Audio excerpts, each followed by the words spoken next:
Hey guys, welcome back to the episode of the Quarter Flag Talk Podcast. It's your boy Jen, as always. We are here to discuss the latest in football. And I have learned as I'm getting older that timing is everything. And sometimes you have to be grateful that when certain games happen at certain times, it means you could avoid coming on here with certain traumas. However, I can't say that for everybody because when it swings for one, it doesn't swing for the other. But to discuss all that and more with me this week, I have Virgil. Uzi was again, my guy. So yeah, I already talked about some football. But yeah, money back at that jersey, Virgil. Oh, well, the main man, Champions League first season. Oh, is it So do Haaland? you have Hello. Champions League? Right. It's Haaland. I know you got that jersey off of me and I just couldn't remember who you had it. And we also have That's in case when you watch it, you just think of certain players. I feel like every time I see this kid, I just like I could only think of I Haaland. mean, fair enough, bro. Like trouble season, right? And we also have Brandon. Brandon, how are you, my guy? I am good. I'm good. Hello, everyone. So, guys, as you all expect, that we're gonna start with Arsenal versus Spurs. With that, we'll also merge into City at some point. At some point, the risk obviously since the last time we spoke. If you all haven't figured this out by now, we don't generally record on cup weekends, cause let's be real, right? Nobody here trying to talk about um, what's one examples like Hull versus Chelsea and these kind of things, right? Nobody want to hear us talk about those ties per se, right? So there has been a lot of change, especially in the title race, something since the last time that we did spoke. And usually I think even these two men even get to be here on the weekend when City won at Anfield. But a lot has changed since then, and we'll talk about all those things. But we start off at White Hart Lane, where Arsenal have made some domestic history in winning 5 straight games against Tottenham. And the first time they have done that since, also it was in 9. No, it never has been done. It has never been done. And funny enough, the same man that sung them the game before also sung them here this week. And look, I have a lot to say. I have a lot of thoughts. I have a lot of gripes, even given that some of the stuff that we saw there today. But I'll ask Brandon as the most neutral one here because Virgil was obviously being a Spurs supporter for the time being. What you thought about the game that you saw unfolded? Well, I thought it wasn't a bad game. It wasn't a bad game from Arsenal. I thought they did very well. Um, they did everything that they needed to do. I like to big up Eze, because his Sunday ritual for both times that he played Spurs was probably go to church, score goals on Spurs, praise Jesus, and that is all they could really ask for, and nothing but I don't know. I feel like he is like on a different level of hatred towards a team. Like, Oh, you always have 100%. those players that just hate a specific team, and I think that he is entering that thing as well. There's a lot of things I want to ask you, like when we get into it later, John. So I will save it for then. But um, I thought the game was really good. There's a lot of talking points from the game, and like on both sides, which I think is very interesting. Yeah. But it was a good. I wouldn't say it was a good watch, but it was a good game in the end. Like if you watched it out, I mean, you probably got what you was looking for at the end, unless you was hoping that Arsenal lost, of course. Virgil? You thought about the game, man. You're on mute of Yeah, some sort. yeah, Oh yeah, yeah, man. Know? yeah. So yeah, there's certain games you could go in with as much hope as you want, but you can't really escape these type of canon events. And I feel like Spurs versus Arsenal in this, well, how this was lining up was obviously going towards lean one way. So I feel like was I surprised? Not really. I feel like there's not really something to really go in where I really look at this game to kind of find anything to dive deeper into. I just felt like this is top of the table versus our relegation battling team. Bro, dog, if I tell you, I find the funniest thing coming out of this dog is that the aggregate score is 8-2 across the 2 years with us and them, right? So we beat them twice this season, 6 points, so that's 6 points, right? They have a terrible year. And yet they still manage to go 4 to 6 points against the team.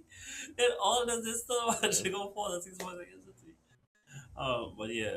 Yeah, Virgil, sorry about that. Nah, not yet. Because I mean, like, some teams just get angry when they see red. Supposed to just get angry and just see blue. I just feel like honestly, for we are talk about a player that is he is there for a fixture. If Eze was to play Spurs for the entire league, Eze would not Ballon d'Or for sure. Probably, probably. Okay, so you guys mentioned as they're obviously going into the game. Um, bro, so like from this back 2 weeks, he did start against Brentford, right? And I thought that he was really bad that day. I actually was getting upset. But I also think that I maintained this since he's arrived that he has the capacity to be another superstar level player in the way that Saka is in terms of being able to carry a burden of responsibility in these moments. And that I do think that he has some fault to take. My large perspective on him is honestly, I think Arteta has most of the fault to take. Um, but he now has to take charge of moments and be back in this team and to consistently keep his spot in the team because we need him. I really think that we do. I think that not just the league, but everything that we look at to do this season, we talk about players that have the capacity to change games on their heads and to find moments, bro. Like, he is such that player. He had an absolute amazing game. And from the beginning, I thought that he was really, really, really on it. And I mean, I know Gyökeres got the man match, and we talk about him. But I thought that between Saka and Eze, I thought they really set the tempo really well for this game from the get go. And obviously we scored, and bro, that goal was coming. In fact, if it didn't have this delay, that up to now I'm not really sure what the delay was about, but I know they had some technical issues with something with the VAR or something like that. Dog, I think we'd have scored even earlier because the way we started the game, like the first like 8 minutes where we already had three shots or something, and it has this whole performance and the whole I think has left a lot of people asking how come they haven't seen this type of performance more consistently and stuff. And I have my opinions on it. If you all want me to go into that one time, I would say I think that this performance has actually reminded me a lot of when we played Newcastle back in September or whenever it was. I think the performance was so similar. I wouldn't be surprised if I got a pull up as a stat sheet, Gyökeres stat sheet for those days. I wouldn't be surprised if the shots was the same, the chances created was the same, all those stuff. But it's all about the intent. That day we got set pieces to get over the line, but the intent was the same. I remember that they sacked Gyökeres got 6 shots on goal. I wouldn't be surprised if he took 6 shots today. As he got 5 shots today, I wouldn't be surprised if he took 5 shots today, and that kind of stuff. Now it's all about the intent in which we go into these games. And I think a major downfall over these last run of games here, where we have drop points for me, has actually been the players have not gotten the platform to therefore go and do things in the sense that I think the technical level in the team, especially when we took leads, boy, he started to just drop. And I'm not sure it was fatigue. I'm not sure it was even pressure. It could be pressure or the tight race or something like that. But like I think the technical level had started to so drop off and make some really stupid mistakes. Like Brandon, I know you saw the comp of the goals that Arsenal conceded over this last couple of months here, bro. That was ridiculous. Even the goal we conceded today is ridiculous. Like, you're not seeing chances where like the opposition do well, and obviously people have to take the chance when they get it. But bro, we've been gifting teams lifelines back into games, right? And I think today I saw that technical level return to the team, and it maintained that we could go forward and do these things.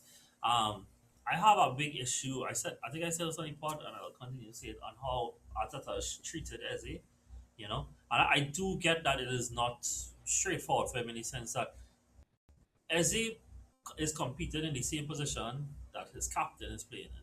And no matter how I feel about him, I completely understand that there's squad dynamics, there's squad harmony, and there's also some level of respect due to Odegaard for his journey that he's played thus far with the team. However, I do think he could have done significantly better. And I'm not to say that Eze is totally in the wrong, because I do think he's gotten chances to at least ask the question since that run of games where he wasn't appearing to do better. But I think that we saw again today why is he somebody important. We saw the goals that he scored. And this can't sound like a real ragging on Odegaard, which is not really my intent here. But we see the positions he picks up, we see the pace that he does things up. We need more of those players in the side. And he's one of those players, and we had to keep him there. Anything you all want to say specifically on Eze? Or, well, I mean, I know I kind of addressed also the intent that we played with today. Brandon, you also say I had some questions. I don't know if you want to ask anything. Well, that's not really a question. I mean, I wanted to say this as well. Like, I felt like when I watched this game, I felt about Arsenal the exact opposite I felt when they played Manu, and in the sense that I think Mhm. they had that United performance today. Because I personally don't think that they were very good. I don't think Arsenal were very good today. However, Okay. as I said when they played United, you can't give quality players quality chances. Like Aze's first Mhm. goal, he literally has the space and time to flick the ball up, And finish it. spinning at 100 miles a minute, and then to just hit it into the goal straight at the keeper. And then his second goal, he's completely open. And Gyökeres' first goal, I mean, like, people can say whatever they want about Gyökeres. I have said many things. His fans are very happy this week, but you can't give a player like him a free shot like that at the top of the box. Like that is not it's criminal, man. You just can't do it. But I want to credit them in the sense that that is sometimes all that you need to do. Like you just need to get your quality players into quality position. Like as he came into the team today, right? And he got 2 goals. And I think Gyökeres has not been very good over the past few weeks. But when in a game like this where you need somebody to step up and to get the goal, I think his first goal was excellent. I even think his second goal was very good. He had Archie Gray, Yeah. like still probably still Mm. doesn't know where he is. He's probably Archie White at this point. But like I think that he was quite effective today. But like I say, I don't feel like there were a lot of standout performances in terms of a total performance from Arsenal today. And I feel like I think that is important. But the other thing is too, I just want to say, boy, Spurs, my word, I can't begin to tell you how worried I am for them. Like, do you, I want to ask you all honestly, do you all think they could go down? 100%. I actually didn't Yeah. know. Which I, Yeah, I I feel know like that means that you get enough free 6 points next season because you don't have to worry about Spurs. Like I yeah. know you want them to go down. Like I know that. Johnny G's Arsenal, but I know they want them to go down. But like seriously though, like they in such a free fall. Like I don't see any of the players stepping up. Like people probably were saying so much about their transfer business at the start of the season, right? Literally none of them have come good. Literally none of them. And I think that real telling, boy, like the club is in such a terrible place. Like is we have no Frank to blame, we have no Ange to blame. I don't think there was any fight from any of the Yeah. players. And really and truly, the quality of player that they had on the field today, my word, it's so Arsenal was so superior today in every single aspect, and I feel like that is not a good sign for a club like Spurs. I mean, look, you talk about Spurs there, and really actually my intention was to talk about Spurs first, right? Um, the potential for them to go down, which I think is very real. I think the difference is, by the way, this is more or less the same group that won a trophy off of United last year. Just a reminder. But when they finished 17th that year, mind you. But I think the difference between this year and last year when they finished 17th is that there's actual quality competition for them down there now. Like last year, the bottom three were what they were, bro. Like they were going down as much as we probably would have hoped for more from them. They were going on. This time around, though, the last 5 games, Leeds United 1 loss, Nottingham Forest 2 losses, but 2 draws and a win. West Ham 1 loss, Burnley 1 win, 2 draws, 2 losses. Right? Tottenham has 3 losses and 2 draws in the last 5 games. Like you talking about the teams that we thought was sure to go wrong. Life real funny. I spent the whole season calling what was the 22nd worst team in this league and then take a point off of it, right? But the teams that we thought were sure to go down, teams like West Ham, Burnley, and stuff, have experienced wins more recently than Tottenham. Are scoring goals more recently than Tottenham. Like you can't tell me a Tottenham like Colomani gave first goal today. Declan Rice probably was feeling sorry for him, but Mm. he gave his first Tottenham Premier League goal today. Like that is how bad it is. And like I know we could joke about it, but it's hard to see because you know what's part of it too, right, Brandon and Virgil. And all you can tell me probably disagree with this, right? But for me, it's like when it's just our players that are playing at Tottenham, they think like relegation is above them now. Like they think they can never experience that kind of thing. That is not what they sign up for. So they don't see the need to buckle down and fight to get out of these things. Because they will always think they will always have somebody who will stand up. So like it just is what it is what's going to happen. And I think that arrogance could actually come back to bite them when they realize they might be neck and neck with some of these sides. And I wouldn't be surprised that when they do have to play some of these teams in the last 10 games, it could be a dogfight. So, Yeah, yeah, because even just to add to what you're saying there, when you look at Spurs fixtures from like now till the end of the season, compared to let's say West Ham, yeah, Forest, it's not really. Isn't you can't really say those fixtures looking at this is like these are all winnable games for Spurs. These are a lot of teams that they're playing that actually would be fighting for something. Some teams that also would be trying to avoid even dipping closer relegation zone, and others who trying to fight for top four. And then when you look at the likes of, so you're looking at West Ham, you're looking at West Ham, Forest, Spurs. They all have to fight for something. And then when you, as you mentioned, you're looking at how the recent performances in the last 5 games.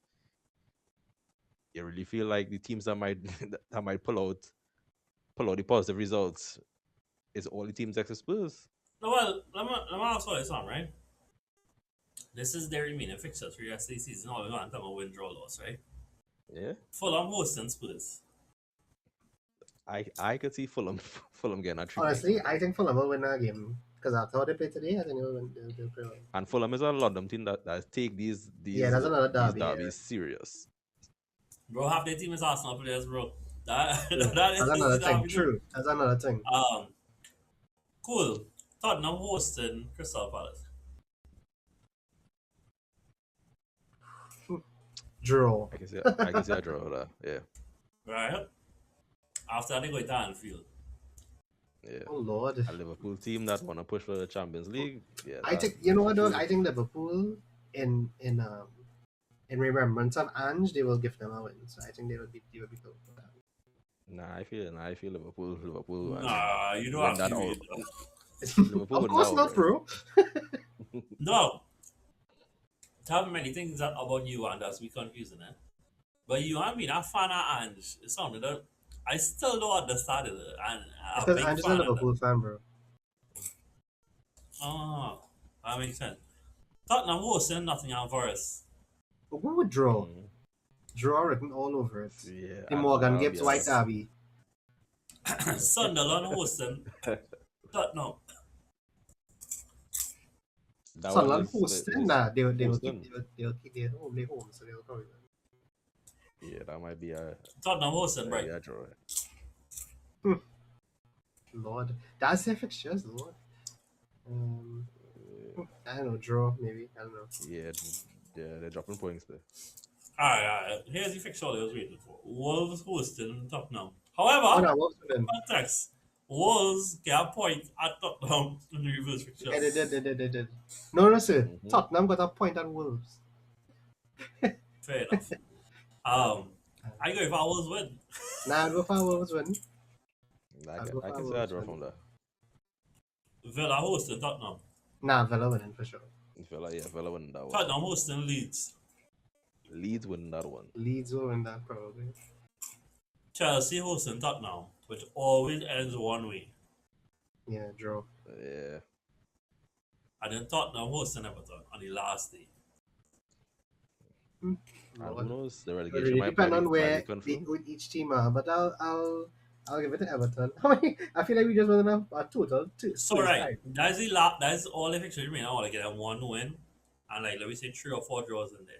So I mean all they're basically telling me all they think they're going to get 7 points for the rest of the season. That's crazy. And which would put their final point total at 37.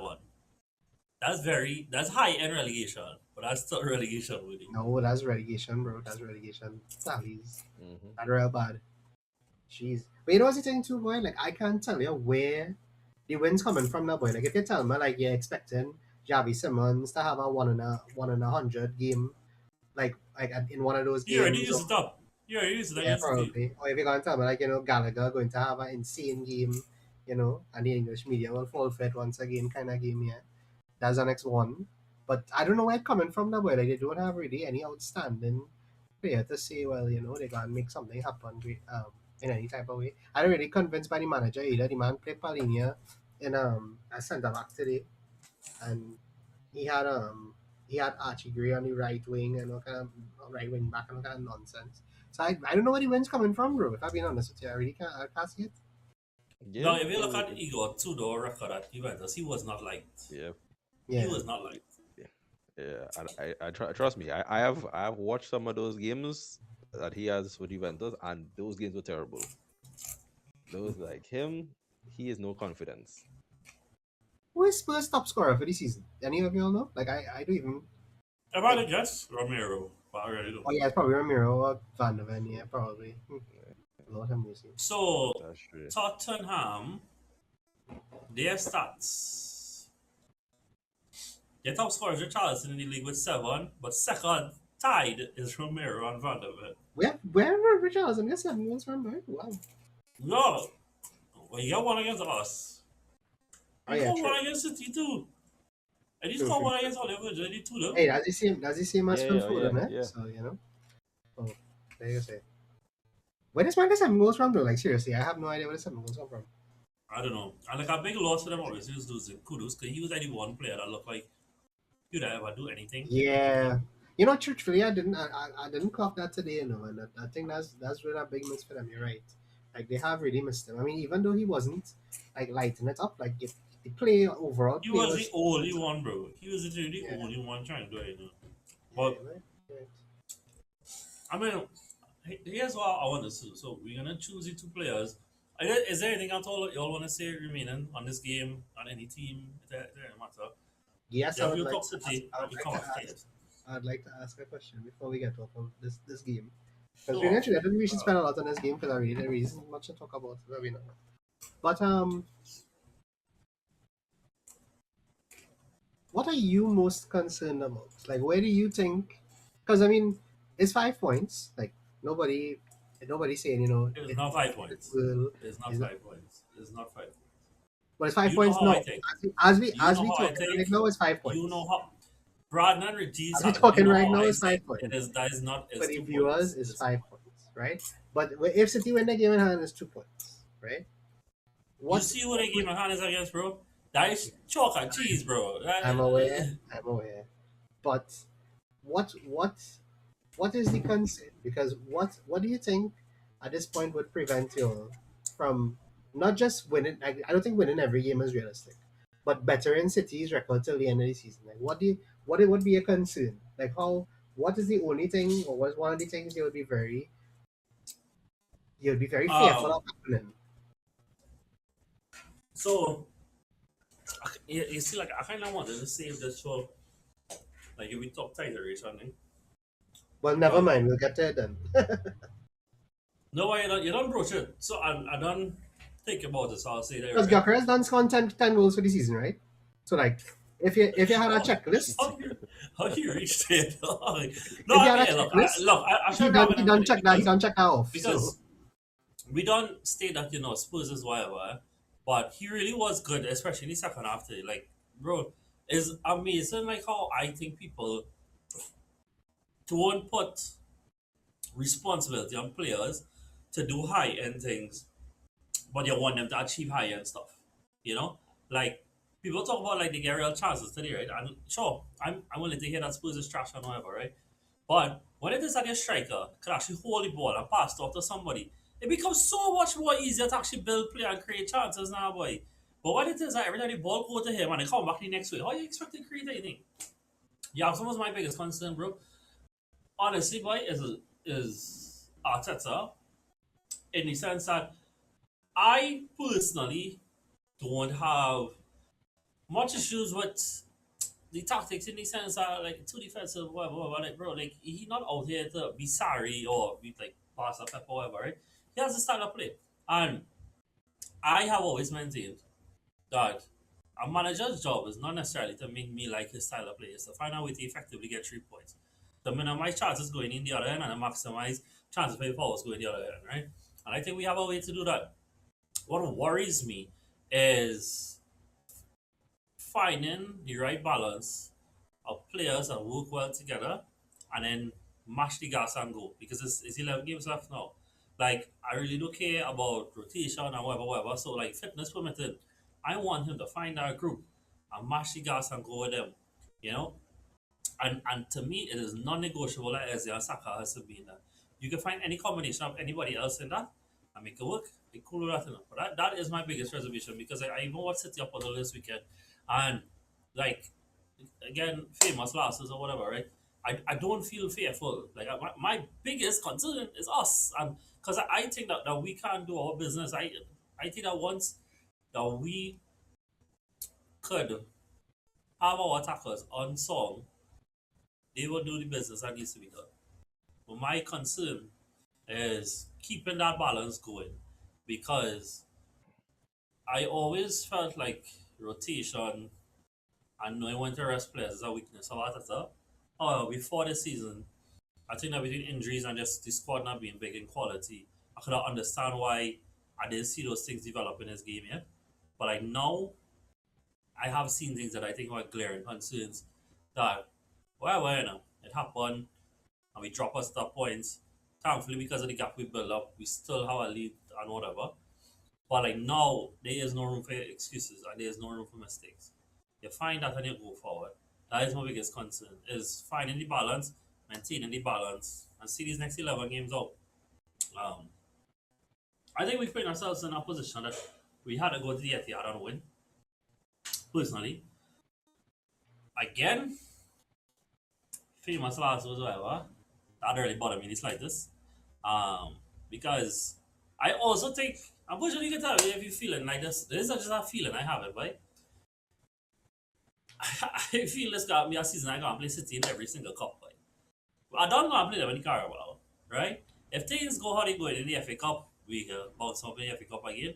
And the way that the Champions League draw set it up, it looked like we're going to end up playing against each other in the quarterfinals. I think it looked like the odds were saying that Town might split up or whatever. Yeah. So, like, dog, get accustomed playing, I mean, get accustomed playing against them. We have lost to City in God knows how many years at this point. I think it's like 7 unbeaten between the two of them. Yeah, right, I had to go down and win. But I believe we could. I have no worries about the individual players and stuff like that, but it's about the group, getting that group together. Like, I know this is probably not what you was looking for, Brandon, but we are in March. Well, not March. We're not in March yet. We're near in March, right? And Brandon, if you had asked me at when the window closed, John, what do you think all the best attack involves, boy? I would outright tell you, Eze, Saka, and Kai.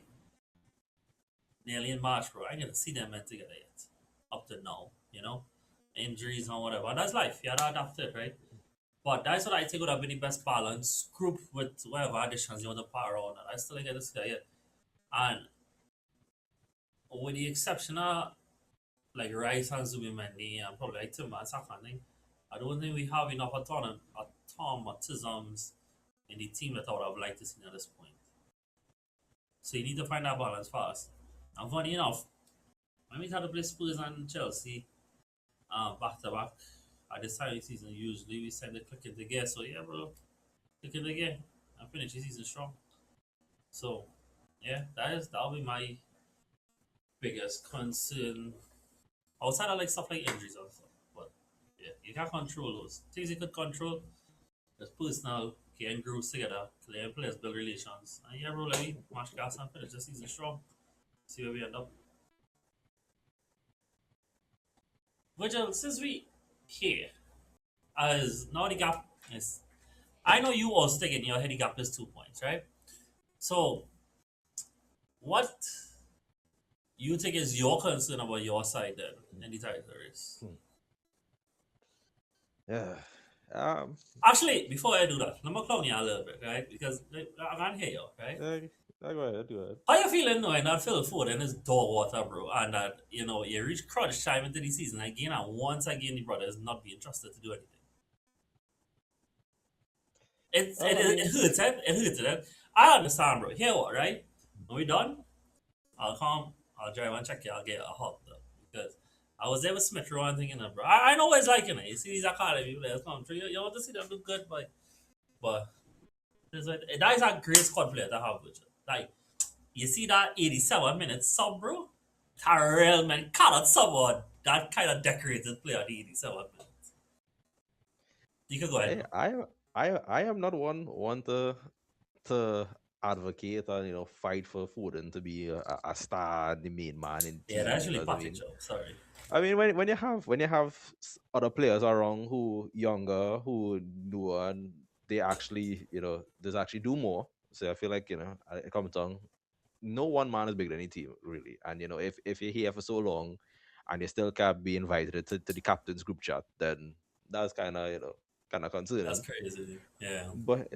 But I mean, if you look at it, we're talking about title race, and for my Yeah. Was your my concern with City? Or, so or my the yeah concern you would have with City? yeah. Honestly,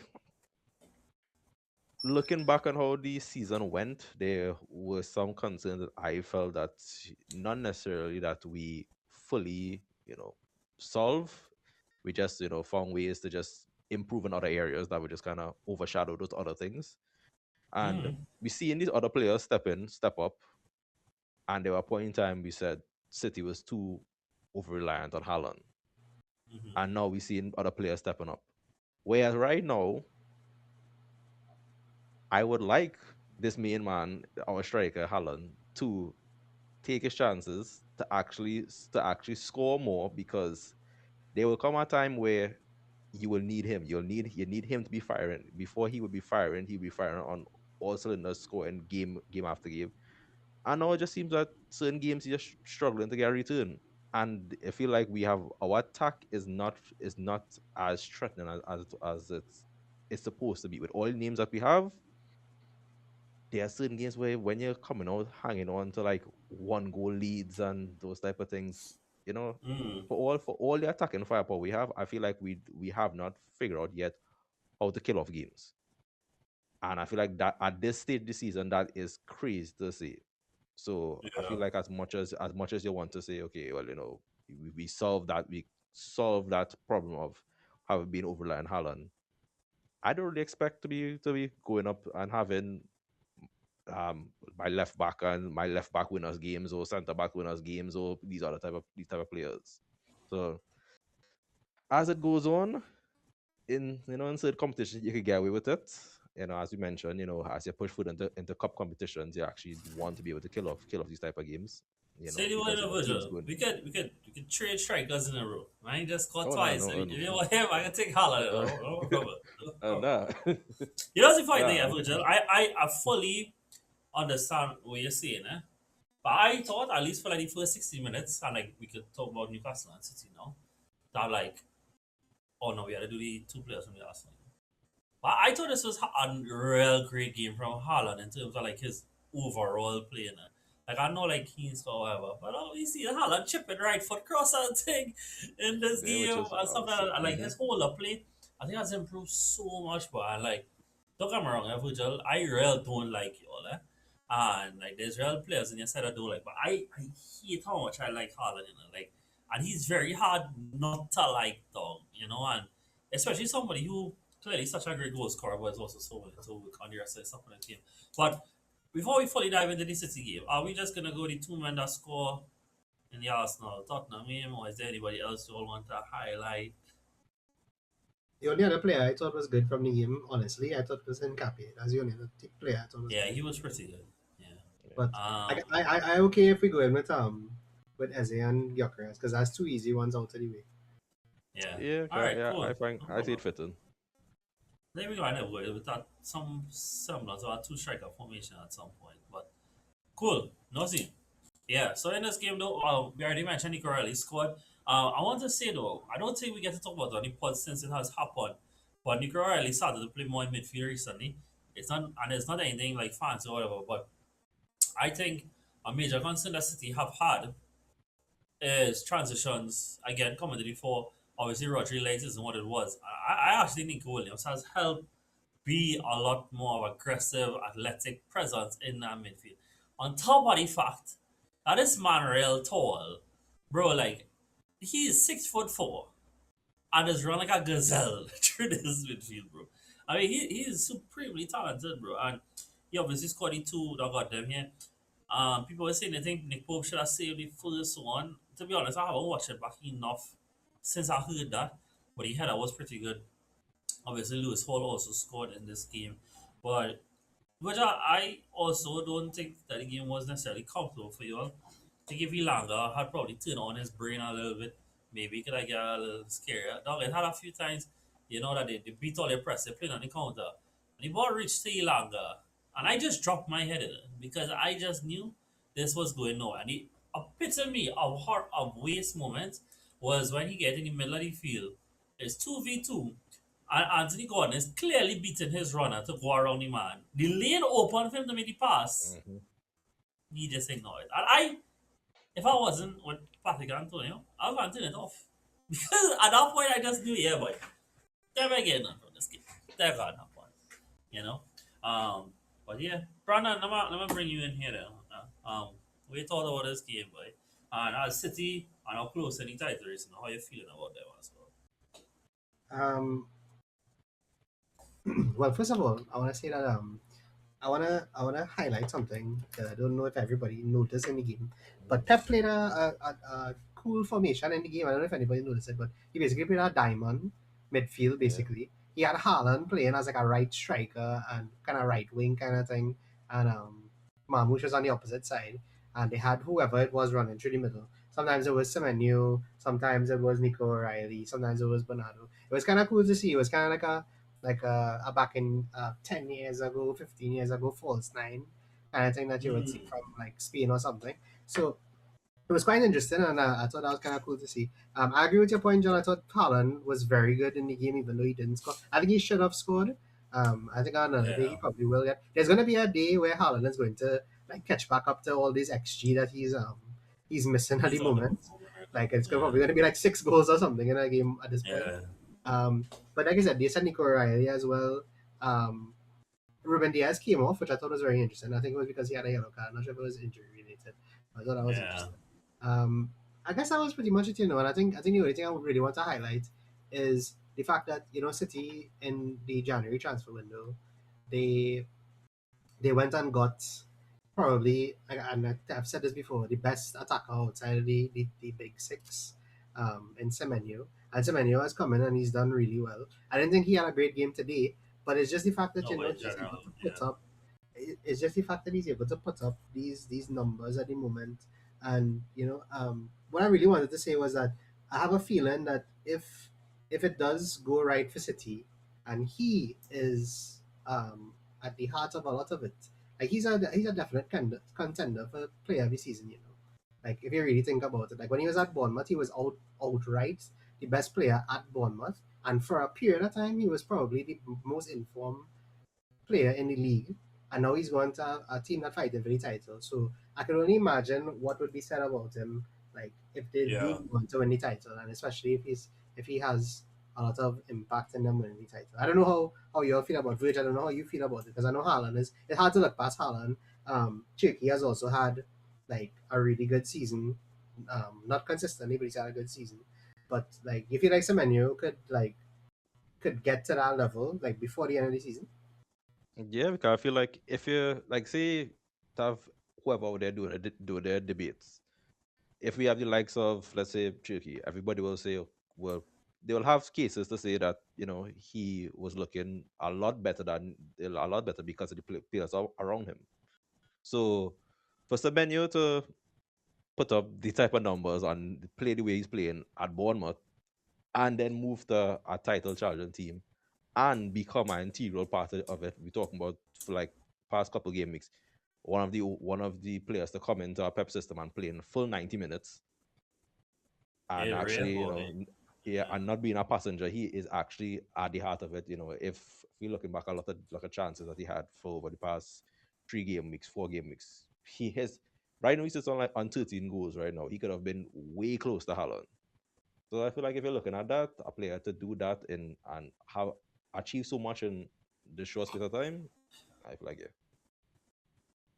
I mean, like, I know we mentioned Holland here and there, right? But like,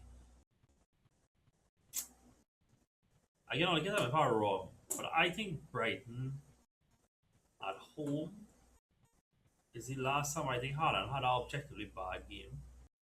You know, like I know that he's not free scoring right now, but like this is why like to me like you don't over focus on finishing. Like Haaland is by far and away the best striker in the league, right? And he scored like one open play goal in the last for the year, I think. Yeah, I something feel like so. that. I could be wrong, but I think he scored one from open play for the year. I know he had the pen against um, Liverpool, and he had a pen against Brighton himself. But like, he Hmm. hasn't been free scoring. But like, I think his overall play has been so good. But like, we talk about other players that need to step up in their moments, and they went and bought the second highest scorer in the league at the time, and he's playing like he has played since he's arrived, like the second highest scorer, and has already scored and contributed in some big ways. So yeah, Now, I agree to in the the statement. same breath, it also applies for Gehi, yeah, because look at Palace with Gehi and without Gehi, and the same thing if they go on to if City go on to win the league. I mean, he could also be in contention. I'm not saying that they are the player of the season like outright, but they will definitely be in the conversation because it just in terms of impact now. And I think what the point you're trying to make here is that like like if we had to like when you're looking at player of the season, right? Like sometimes it doesn't always need to come from a player who did something for the entire season for the title winning team.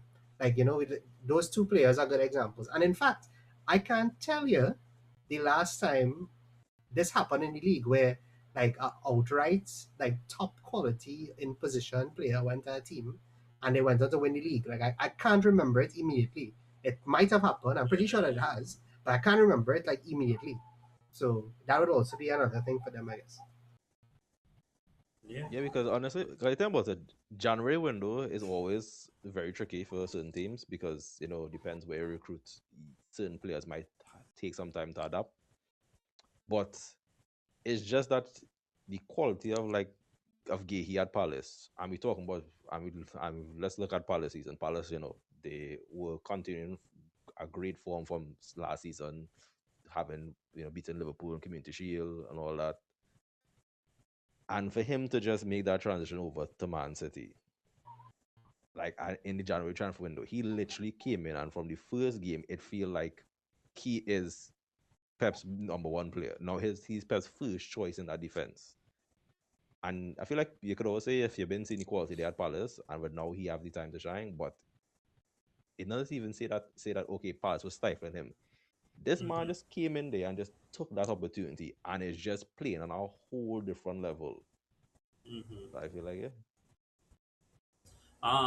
Which is this last thing I wanted to just ask you before we move on. Obviously you all came from behind to win at Anfield, right? And that was literally the first time that you all have picked up points from a losing position for the year in that game. As well as it was the first time that you all it was the first time you all turned around a second half like that as well now. However, Yeah. against Newcastle, even though it didn't come to anything, it did feel like Newcastle had some energy levels that you all struggled to cope with. Do you still feel worried about your ability to sustain your game across the 90 minutes? Or you think Yeah. that's yes? And the next thing too, we gotta be real here. Newcastle is missing some key players in our midfield. We're talking about their captain. We're talking about how big of an impact Bruno Guimaraes has in that Yeah. Newcastle midfield.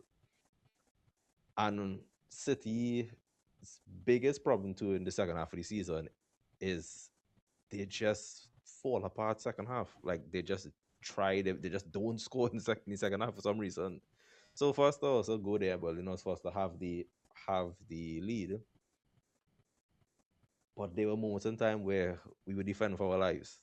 And I feel like, Yeah. this Newcastle side were missing some players. So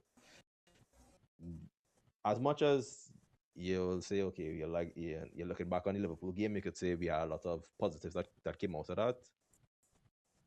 The players honestly played To be play fair, it's the the same thing. moment. Yeah. They probably look worse on Liverpool than anything Yeah, else. that thing. It really look worse on Liverpool. So I really can't go this and say I'm seeing a lot of positive signs. I'm seeing there are a lot of questions that are, the question mark is getting bigger.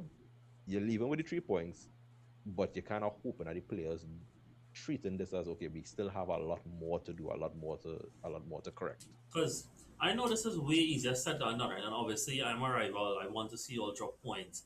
So like, I could be accused unfairly, so overly fixating on issues that might not actually be that serious, right? And that's fine. That's part of it, right? But it does feel like if our team could manage to stay close to y'all through the first half, that the second half, that if they are capable of upping the intensity, that they could make a game of it now, you know? And like again, like I highlight Hilanga. Like, sorry, I don't mean to be picking on that man, but he was generally hot trash yesterday, though. Like that is the epitome of like if you ever like back in the day earlier when silver cards used to work on FIFA. Like if you pack a man with 96 pace but he didn't have anything else, that is the epitome of what I was seeing on the day. Alright guys, cool, let's move off this game. Obviously Nico O'Reilly kinda had a video one going in right, man. Scored two Yeah, goals. 100%. And again, I you mentioned a bunch of fellas we play this season, and while I wouldn't necessarily put Nico O'Reilly there to me, bro, he's a shoe in for PFA Young Player of the Year though. Like absolute shoe in, far and away. For like even if they don't win the title. I think they are in this race so because of some of the goals that he scored along the way, you know. So cool, nice. So last team, for the man on the pod, obviously guys, we won't be talking about United because they played on Monday. However, guys, I do feel like a United fan this week because for the first time for the whole season, I don't have a midweek game. Again, a one game a week. This is nice. I don't envy the rest of you all. But yeah. The last one is Brandon is Chelsea. And is a weird spot I feel like I catch it in, boy, you know. A high key was actually hoping, Brandon, like I'm not even joking, that all you had to beat Leeds and beat Burnley. So I could run the joke of that the only team Rosinha lost to so far or drop points to so far was Arsenal, right? But it's 2 weeks where y'all lost leads, y'all have lost drop 17 points from winning positions this season. And that goes back to even Maresca as well. So talk to me now. Bro, I had Joao Pedro as my captain. I thought y'all were gonna blow them away.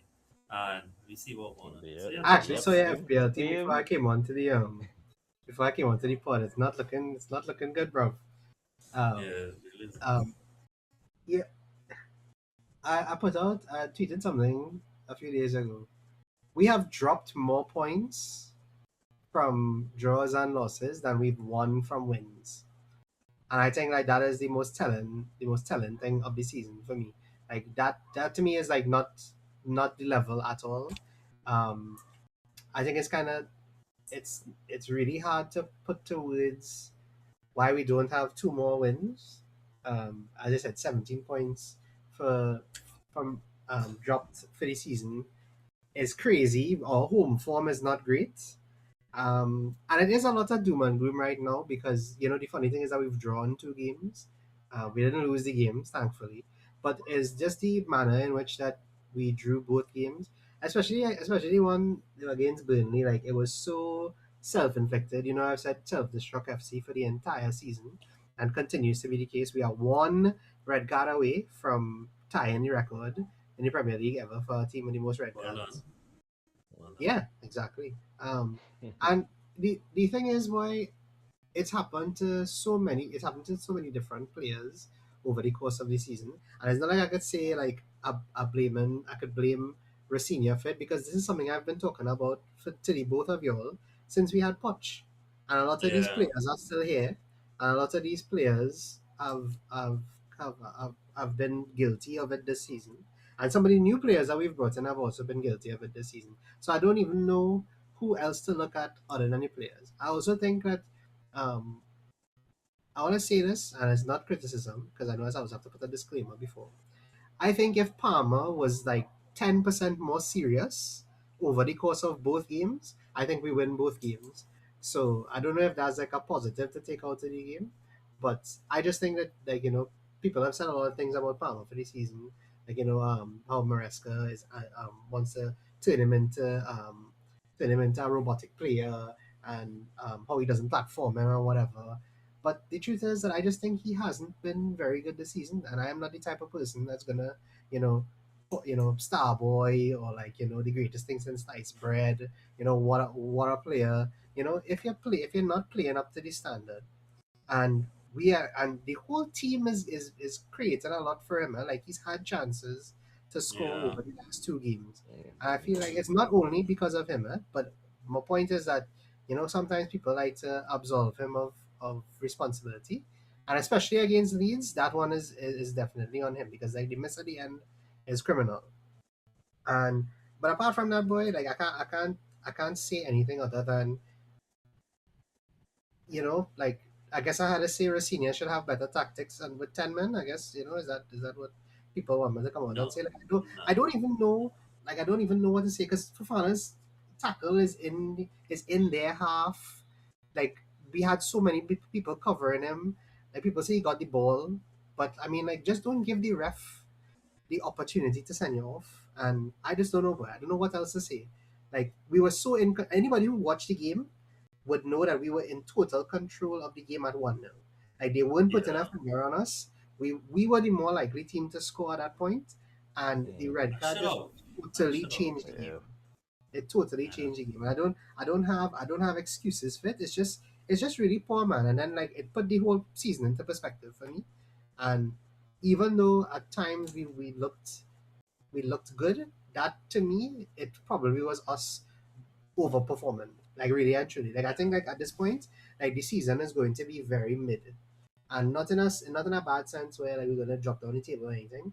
But at the end of the season, unless we somehow turn it around, because have you all seen our fixtures, by the way? Oh my goodness. We have the second hardest run from now to the end of the season. And the only team that has a harder run than us is West Ham. Like I'm very fearful of the run, but unless we put together an insane run of games, then I don't Wow. know how positively we could view the season, really and truly. I think Virgil can now see the run of fixtures. Yo, yeah, this run is crazy. Yeah, bro, it's literally the death run. It's literally a death run. And playing Sunderland away as the last game, yeah, that's just that Yeah, cherry on top right it is there. terrible now, boy. Like we have Wow. not put ourselves in a promising position at any point in the season. Like even when teams were collapsing above us, we still haven't taken the opportunity. Even when the teams below us at the time were messing up, we never took advantage of it. And I don't like I say, I can't put it on Rafinha for this one, because it's just the players, bro. You can't be giving away games like that, man. Like serious, really and truly. Like if you want us to be serious, we can't be giving away games like that. I know it's not a lot of analysis or whatever, but I don't think the game required a lot of analysis. It's a stupid error. It's a stupid red card. Yeah. It just ruins the game. I almost turned off the game at that No. point, because I knew what was coming. Yeah. No, well, bro, I think I resonate a lot with what you're saying, because I feel like you're talking about like how I felt after Wolves, where it just felt very unprofessional. I felt like your players did not take the moment as seriously as they should have now. Because as you rightfully said, at 1-0, I was watching your game because I captain Joe Pedro self in one of my sides. That, bro, they had more than enough opportunities to punish them, and it's just like that kind of last with this approach that because Burnley so poor and we at home and we don't win it, that like nothing can come of it now, nothing you have to worry about. But I'm watching the table here with you all, and you all are fourth. But United are level on points with you all, as are Liverpool, but United has a game in hand. So with any result tomorrow against Everton, to go above you all. But it and even when you're watching that Villa drop points this weekend, would have the opportunity to probably get closer to them as well. And so it puts, as you said, the season into perspective, because Liverpool, United, Chelsea, Villa are all in the top four race. I think it's fair to kind of consider that even though Brentford having a really good season, I don't think But I let me would let put me them put it in the. even more into perspective for you, right? Liverpool won their first 6 games of the season, and Five. went into five, and then went into Yeah. a unanimous free Free fall. fall for the rest of the season.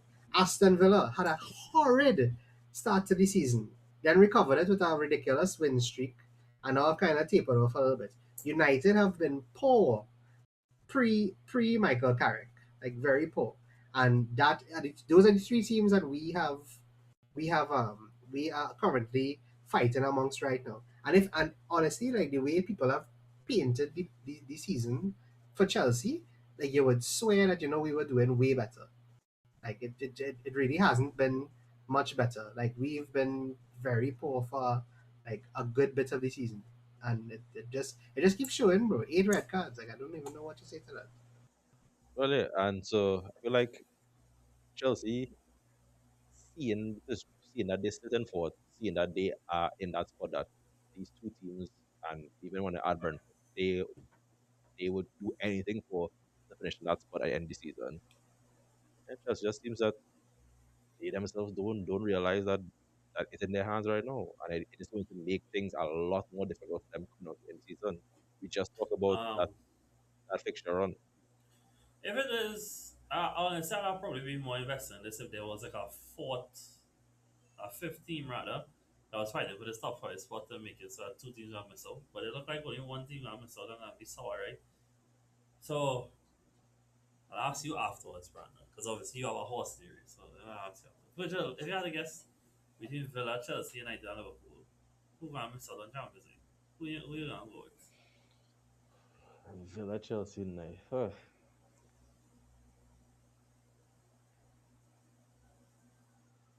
I honestly still feel it might be Liverpool. I still feel it might be Liverpool. Fair enough. Fair enough. I feel that tinge of haterism in that one, but fair enough. I Eh, mean, to be do fair, I when do I I say en- mine, do I enjoy turning on Europa League just to see Liverpool line up? Yes, that's partly it. um, hmm, well, to be fair, it had no answer to give that doesn't sound like a bit of haterism, but if I had to choose, boy, I'm fully Why aware do they are on trajectory, yeah, but I would still probably say United. I just think at the end they were compared to the other teams. The other teams just still have a lot more quality to offer than they do. well, they had I think, Chelsea fifth at the start of the season anyway. So yeah, yeah. What? Wait, wait. So if I say United outside top four, people just say I just want my top five prediction to be accurate. No, but I really think so. I do because like even no, we didn't even talk about like United versus West Ham, right? Because that game didn't happen when we had a pod. That when they were dreadful, you know. And so you telling me like if any Hmm. team just put men behind the ball, they're going to just be absolutely dreadful. I think what gonna end up being key though is that United do still play Villa, Chelsea, and Liverpool, and if they put that, well, then fair play, they deserve Champions League football. But yeah, my second closest might actually be Villa. Not because I actually believe that, but like Villa metrics is be horrendous, and they'll to be the slip out of most. to slip out of Champions League from this point. Yeah, but I don't actually believe that. It's really Oh, United, have you I seen believe. our run of fixtures? But like, yeah, boy. I heard you know what you say just now, and I didn't click it 'cause I was watching the table. But you know what the humor you gotta watch, right? So, all they playing us next. Nice, yeah, Mm-hmm. best. Hmm. Or you're Yep. going to Villa. Who was what? How are they still have to play all these? What? Oh, they have the whole big six still to play. Bro, I told you we have the second worst run of fixtures till the end of the season. Only West Ham have a worse run than us. Just remember when what day that is? April 11 come right. Just remember, you know, London forever. Just if any game you pick up points, I appreciate it. Now. All right, Brandon, I need you to think about somebody from this game while we move on. Oh Um, God. Um. yeah, I had to ask you. To be fair, I thought Esteve did Yeah, he was decent. probably a good one. So I don't feel like he was that highlighted Bro, game. honestly, I would give it to Ward Prowse just for coming on and taking that one corner that gave him the equalizer. Honestly. Dog, and it's Wait, how Fleming could have won it in the end to it, dog. Because after Yeah, they he score, missed he missed mhm. another point he was blank header a too. point blank header, bro. I But was honestly so surprised. I so when did Ward Bros go Burnley? Dog, that's what I said. I didn't even in sure January, what that happened. in But In January. yeah, January, it is right? a yeah. Yeah, That's a good pull for them, you know. Well, too bad they keep yeah, going down, bro. but That that's a get good them. pull. Like I think I could get them at least a few more points till Yeah. the end of the season. Virgil, Quite honestly, you, the game was all Chelsea until it went to Burnley. So yeah. we ended up drawing the game. So I'd like to give it to a Burnley player, honestly. I wouldn't even say Dubravka had that good. Like if it was a defender, I'd say Esteve. I think he had a solidish game. Yeah, he looked okay. I Yeah, I wouldn't would give it say to him. Fleming because outside of the goal he was dreadful. Boy, honestly, I would give it to Ward-Prowse just for the corner, yes, because when he came on, I guess they kind of had more impetus at that point. But what a terrible game, boy. The referee? I could put the referee. You could talk about the referee. No, I wanted to put the referee as the player Oh, of the game. right, okay. Virgil, you good with what? Pros or is there anything else? Yeah, I go with that. I go with that. Alright, And I think cool. want to Let me put go. Esteve because we need a defender at the end. He could probably do that, but Yeah. he Yeah, wasn't well, really. we gonna need an extra player from somewhere. I just really too sure where we gonna pull it from. All right, cool guys. Let me blitz through some games. So there was a 2-1 nils today. Oh no, we didn't even talk about Liverpool. Good lord. They did win in the death at Forest. For those who you remember, they also did this 2 seasons ago. What, is it three, two, 2 seasons ago? When Darwin Two, scored I think two. in the absolute dregs. Now at that point, they was leading the table, and I had to receive messages of saying that this was a sign. They Hmm. ended up finishing 12 points behind the league leaders. But today is not different. Today is not different. They win 1-0 at Forest. But Brandon, I know you watched this game. I was told that it was a wee bit undeserved Oh, a wee based bit on how is they a wee bit yeah. is being kind, bro. I thought Liverpool were horrible in the first half, like very hard to watch. Forest played all the football in the first half, and then coming on to the second half, the funniest thing is that Liverpool really played better when Salah and Gakpo came off. Um, and if Ekitike's head was shaped a little more rounded than it naturally is, I can guarantee you that he would have scored that goal today. Because I can't believe he missed the goal in the first place. That the one that they disallowed for McAllister's, the first one where it got hit off his elbow. He should have scored at Mm, that point. And then the goal comes in the end. I mean, there's nothing much you could do at that point. That they just Forest they didn't stop playing, but I think they thought the game was was done. safe at that point. And Elliot Anderson also came off. I'm not sure if he came off with an injury, but he came off, and I thought that Liverpool really grew into the game after he came off. Um, so there's not much thing you can really say about the Well, I game. could I could stick you on something just real quick, Yeah, and go ahead. this was open to both order, right? So with the exception of his brace against Newcastle, right?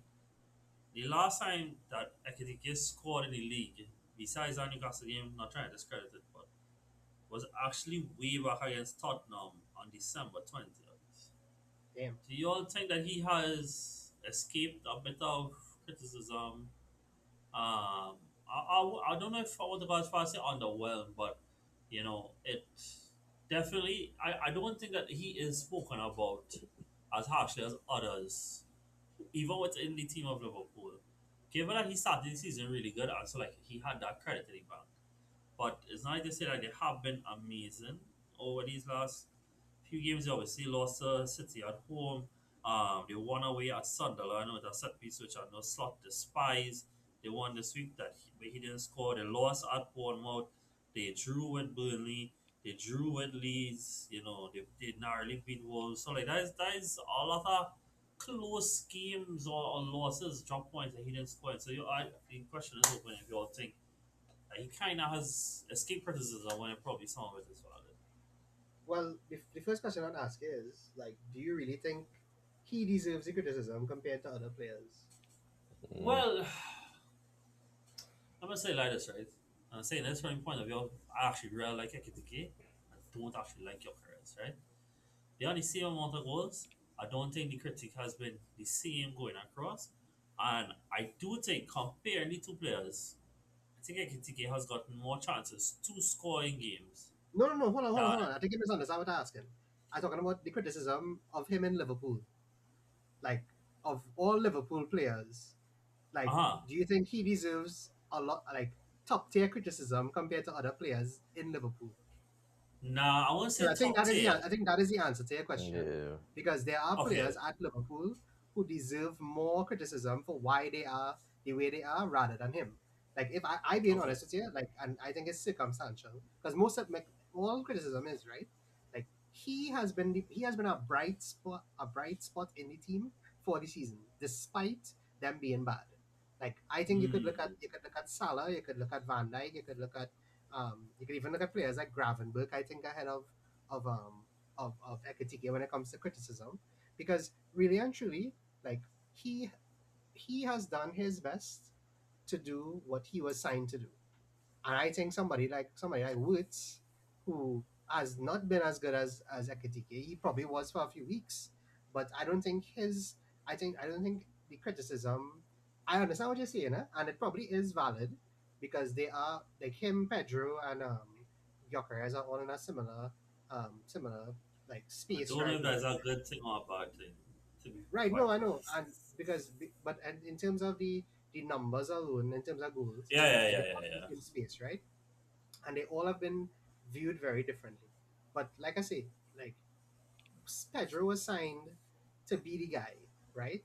And he hasn't been the guy, really and truly. Like not for the majority of the season since Rosinia came, yes. Gyökeres has come in and he hasn't been the guy, even though they both have double digit goals right now, or close to double digit or whatever. Ekitike on the other hand, like he he has been the guy, but not through any fault, not through anything of his own. Circumstantial. Yeah, like Yeah. he has become the guy, and I feel like it's less it's harder to criticize him because of all the things that have happened. And I being honest with you, bro, I think that he is one of the brightest spots in the team. Like if you ask me between who is having a better season between Ekatike and Woods, I would honestly tell you Ekatike. Somebody might tell you Yeah, yeah, differently, I would but agree with that. I think that it's solely because of that and just the way that you're viewing the circumstance at the time. Like, that's the only reason. That's the only thing I could really come up with I as think a that's suggestion. actually a very, very, very great answer, boy. Pujol, anything on that, Tata? Anything on that?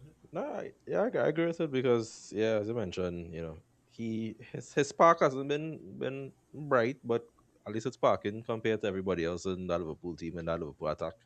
I mean, after also remember there was a point in time where things were when the run had kind of now started the poor run.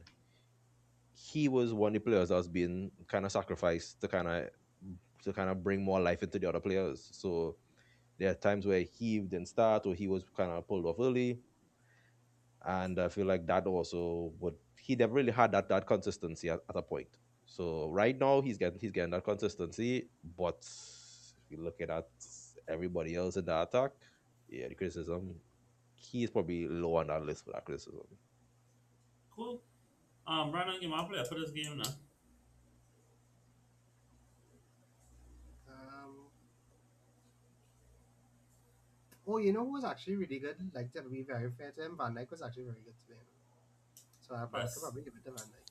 I could live with I know it's not rest. Salah and Gakpo. Oh my lord, I know it's not that. And All Gomorrah right. came on and he was really good. Like he was like he was like the linchpin, but he only Mm-hmm. came on for about 15 minutes. All right, guys, let me start a bit through. So, as somebody say, right, like when it is like a mid-table club holds a record, when they would lose it, it's not in the games you would expect. They would lose it in moments with nobody watching, like when there's multiple games going on. Sunderland to this point, had only lost their home record to Liverpool last 2 weeks, whenever it was, right? But they generally is from home. But when it slips, when it rains, when it pours, it rains. When it rains, it pours. When it rains, it pours. That's what I'm trying to say. And they lost 3-1 at home to Sunderland. To Fulham, sorry. Jimenez scored twice. One was a penalty. The other one was scored by Iwobi. Lefe also scored a penalty to ruin a clean sheet. But, I mean, Fulham, with the exception of when they don't do anything against City, have been actually a pretty good spot for the season. Um, and I think both Iwobi and Jimenez are candidates for being nominated in this game. I So, would like to dominate two of I Oh, love okay. those. Cool. Nice. I am very happy with that as well. We kind of with a million midfielders. I can. What one you can't really gonna get shoehorned into left back to make it. left back. Crystal Palace won 1-0 in the dregs as Evan Gesson, who was considered a universal flop by Villa fans, has managed to assist and score two goals since he's arrived to both give them 3 points, well, 6 points across those two games. Um, Dean Henderson saved a penalty in this game, was also a red card.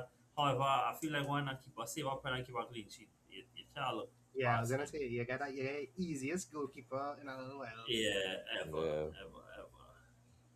Nice, cool. With that though, bro, it started to look like we reaching that kind of breaking point with Glasgow and Crystal Palace. Like I know they win, so it probably would turn on the heat a little bit. But I'll be very honest, if we wake up tomorrow and find out that it's the pathways, I genuinely would not be surprised. Yeah, at this point, But if he leave or if he walk or if he gets sacked, I wouldn't be surprised at this point. Like at any point and during the end of the candidly, season. I think it might actually be better for everybody, bro. Because Yeah, again, I think we Yeah, had becoming yeah. toxic, a bro. bad yeah, bro. I was gonna say top 6 7. Cool. West Ham 0-0 with Bournemouth. So right, and then Brentford lost at home. No, well, to be fair, he did not score. But again, we didn't get to talk about this guy since we done our pod, right? Bro, Ryan. this kid, man. Yeah, No, who this is guy this is guy, bro? 19, comes straight from Brazil, and apparently has all the PNP you could ask for, and carrying the ball from one end of the pitch to the other. Insane, bro. You Hmm. Like know what his he's ability like, to bro? carry. Honestly, you know Beto from Spurs, not from Spurs, from Everton. Yeah. Like he is literally built and moves just like Beto, but like a younger, more like energetic version. That's Yeah, literally yeah, what yeah, he is. He's yeah, moved incredibly, like incredible. He almost got Puskas goal in the game, you know. Like yeah. that Yeah, was yeah, yeah. the Where he literally took the ball he from his ran half for and like the whole yeah, all the way. the whole length, and he just Um, almost got unlucky. it's probably never a good look when it is that your keeper had a game man match against West Ham and Petrovic. However, we already have a keeper in here. Yeah. So, we kind of stretch in here. So, what we gonna do? I'm put Mavro Pan or Well, something on the side or um, something. well, I had Hill in my FPL, and I know he played very well because I watched the game because of that. Brandon, when did Sassy reach here? Oh, you didn't know I about only that? noticed that. I only noticed that when he played against United. I was like, Yeah. what? Yeah, What? he's on loan. He's on loan. Is that a permanent move? Or is that No, I loan? think he's on loan. I think he's on loan. Ah, boy. Okay. Okay. But yeah, who you want to put for this one? I'll give it to Hill. I thought Hill was very good for Bournemouth. Cool. Yeah, don't mind. That guy was also really good, boy. What was his name? Alex Scott. He was also really good. Yeah. I like how it's called. Well, West Ham get a point, and they actually, with the loss to Chelsea aside, have been in quite a good run of form of collecting points and scoring. This actually brought to a stop. No, it was really a night game that brought some of his scoring spree to a stop, but then he started it back in the FA Cup. But a big part of the turning form. Brentford lost at home to Brighton. Apparently, you are allowed to win there. Arsenal didn't get a memo 2 weeks ago. Um, However, the main takeaway from this was that apparently all that really counts for you to make an appearance in this league, guys, is to play 1 second and it will count. James Milner realized that he didn't need to play much more than he needed to and come off after Hmm. falling. But he made history as he equaled the record or he broke, I think he broke the No, record. I think he's the most capped player now. Yeah. Yeah, he's the most capped player in Premier League history. I mean, when you look at the list of clubs he played for, okay, He's no, living walking history, bro. yeah, and also apparently he shared the field with every player to have made 100 plus appearances over the last 30 years in this league. Wow, wow, Yeah, damn. that is insane. Yeah. So yeah, but Brighton win. I know, but Brighton just constantly feels like such a weird club to talk about, though. But they did. So who you want to put forward from this one, guys? Who even scored? Is Welbeck scoring? Well, Yeah, let's score Welbeck and and Gomez score. yeah, Diego Gomez. All right. I know that fella Van Hecker had a good game.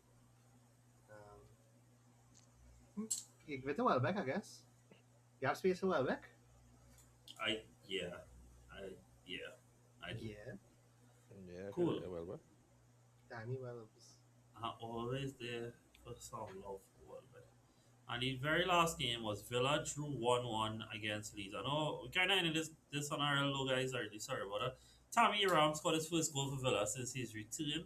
And if you all did not see Stash free kick, go and see that. That was an absolute amazing goal. But Villa form themselves have started to tail off in the table in their hunt to go back to the Champions League. They only have 2 wins in their last five, and it has been quite lacking over this last few games.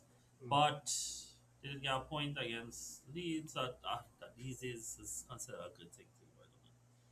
But yeah, so who y'all want to put? I mean, dog, honestly, it looked like Leeds was going to win in Villa Park, which is not something people do often.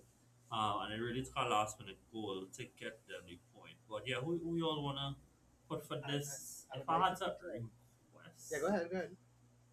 if I had to request, I would request defender. Yeah, it looked like I do not 4-2-2 kind of thing. Why don't take Ethan Ampadu? I mean, yeah, he's always played good. I actually do I think think that he assisted the he's goal. I think he won the free kick. I think, and he played yeah. like pretty insane from what I saw. Mm-hmm. Okay. Yeah, boy. Nico Riley, you are on the fucking.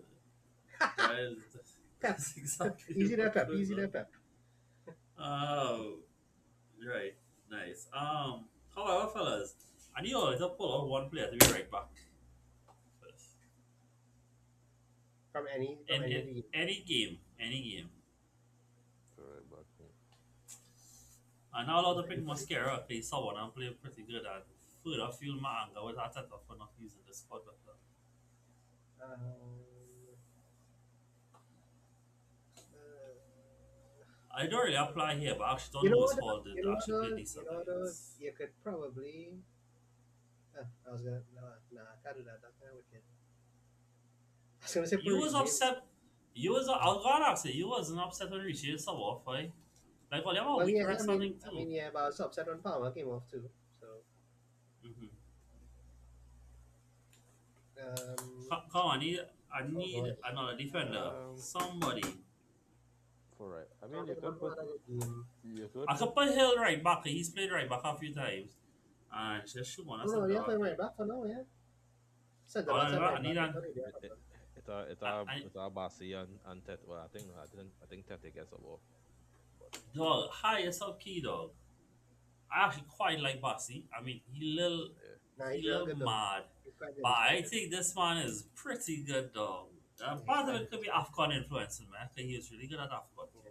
yeah. But yeah, all right, cool. Yeah, we go with Bassi. But watching. Oh, we were on the pass. Okay, cool.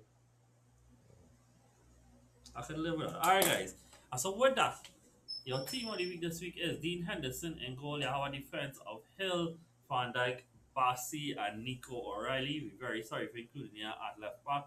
Your midfield four is going to include Ward Prowse, Ampadu, Eze, and Iwobi. And your two on top is Gyökeres and Welbeck. If there's anybody you guys think we left out, please let us know in the comments below. However, guys, with that, I I'll be honest, I really didn't pay attention to around Europe as much as I should this weekend. I do know that Barca won and that Real Madrid lost. After Barca lost last weekend and Real Madrid won, but that table is Yeah, looking a lot tighter Barca than I back thought on it top would of the be. table as Cancelo roll back the years. Yeah, boy. Yeah. And I saw. Oh, and to be fair, guys, there's stuff that did happen in Champions League. However, Well, a lot of things happen in the Champions League, to be fair. yeah, yeah. While we won't go into the like Vinny stuff too much because like it's kind of obvious where we stand on those things. I would highly encourage everybody to go and watch Vincent Company's pre-match press conference when they asked him about it. Absolutely amazing, bro. And like, I am well aware that like football shouldn't be like this, but every time a person of color gets more authority or more positions in the game, I generally do want them to do well because it just ends up being indicative on everybody else. And like it's so sad that I saw it is, but that's how these things end up being. And I think company has done extremely well as a manager, bro. And then when I just heard him speak, dog, 10 out of 10, no remarks whatsoever, bro. So well done. Without saying anything more, I was extremely disappointed with Jose Mourinho's comments, especially given a lot of something he has said before. But yeah, in terms of the football, Real did win. PSG came back from behind. Dewey came on and absolutely blitzed the game for them. Big up Balogun, who did score twice in that game, so that it's still tight and has something to play for. However, guys, I think we'll go more in depth into it next weekend when we get those results. I will know what the table looks like at the end of this week, so we'll actually know what the progression is. We'll just start to talk about some fiction and stuff like that. With that, guys, I think we can wrap up there. Anything you guys want to say before we head out?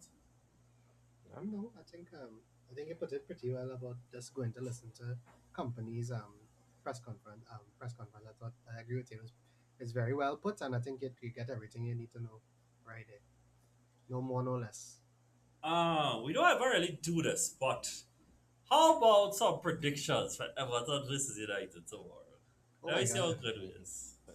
Well, tonight, as the Why? people will be listening to it. Dog, we are going to look like such fools tomorrow morning, well, tomorrow evening, when we'll hear Yeah. this in the morning and say, yeah, listen to these fellas. Um, Alright, well, I will go in front and be the hater. Say 2-all. nah, you don't believe that. 2. You don't believe that. Nah, I Two believe that. all. Wait. No, All this. right. I go in. Yeah. 2 Where's the 1. game being? Where's the game being played? Is it at Old At Trafford? the Hill Dickinson, All right, for real. Mm. Um, where Everton won the reverse fixture with 10 men for 80 minutes of the game. yeah, I know. Yeah. I'm going 3-1 United. But just only one result missing, innit? Only one result missing. Yeah. That Nah, that cause city nah, badge on I that just, city badge on your chest talking to you, the Green Goblin mask, boy. yeah, I tell you though. I just imagine a world where Everton just get all 3 points, but nah, I feel like United winning that. Alright, you see, we I so could see much that more United. positive. Bruno always has a good game against Everton, bro. He loves to Always, bro. Always was. I remember, I want to say it was last season itself, though. They was losing 2-0 to Everton. And he scored a free kick that got them back 2-1, and they ended up winning, going on If 2 you want to all. see a prime Barclays player in today's game, watch Bruno versus Everton. That's the Mm. best way I could tell it. You might see it tomorrow. Valid. Alright, guys. Hope you guys have a great week. And we catch you guys next time. See you soon. Take it easy. Later.